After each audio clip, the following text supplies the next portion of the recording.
بسم الله الرحمن الرحيم. مقعي وأحلام أحمد ديرية وحين نصيد مستري دونا تاريخ هالجماعة سيد محمد عبد الله حسن. أسبوعي هروحي إنو مريسي إن بشي أغسطس كون 1926 uu dhacay dagaalkii Dulmadoobe oo lagu dilay taliyihii ciidamada Ingiriiska. Sidoo kale dagaalkaasi waxaa ku geeriyooday saraakiil badan oo Ingiriisi ah.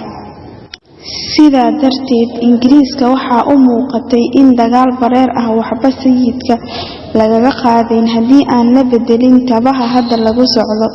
sidaa darteed November 1913 waxaa gobolada waqooyi ee Soomaaliya yimid guddi madax uu ka yahay General Hopkins oo loo xilsaaray inay darsaan xaaladda daraawiishta talooyin dagaalna ay ka siiyaan dowladda Ingiriiska.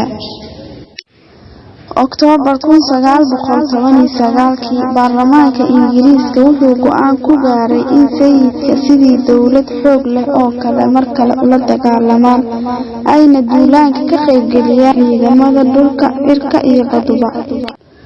21 Janaayo 1920 waxaa Ingiriisku sayidku ku soo kiciyay dayuurado dagaal kadib markii uu ku guuldareystay dagaalkii ciidankii dhulka. waxaa la duqeeyay xaruntii sayidka ee Taleex iyo xarumihii kale ee sayidka isagoo isticmaalaya dayuuradaha noocoodu yahay DG. sidaa darteed daraawiishta oo ahaa urur gobonimo doon ah waxay noqdeen kuwii ugu horeeyay ee dayuurado lagula dagaalamo taariikhda Afrika iyo caalamkaba. kadib sayidka iyo ciidankiisu waxay soo aadeen dhinaca koonfur.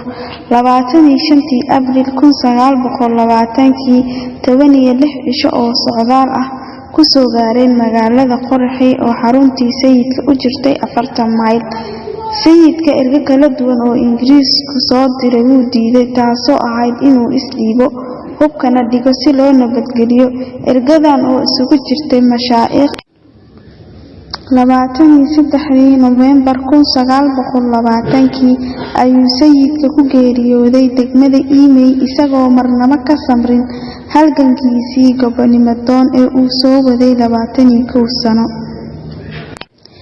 intaasna waxay ahayd dhamaadkii taariikh Sayid Maxamed Cabdulle Xasan. intaan ku kulmi doono toddobaadka xiga. nabadgelyo.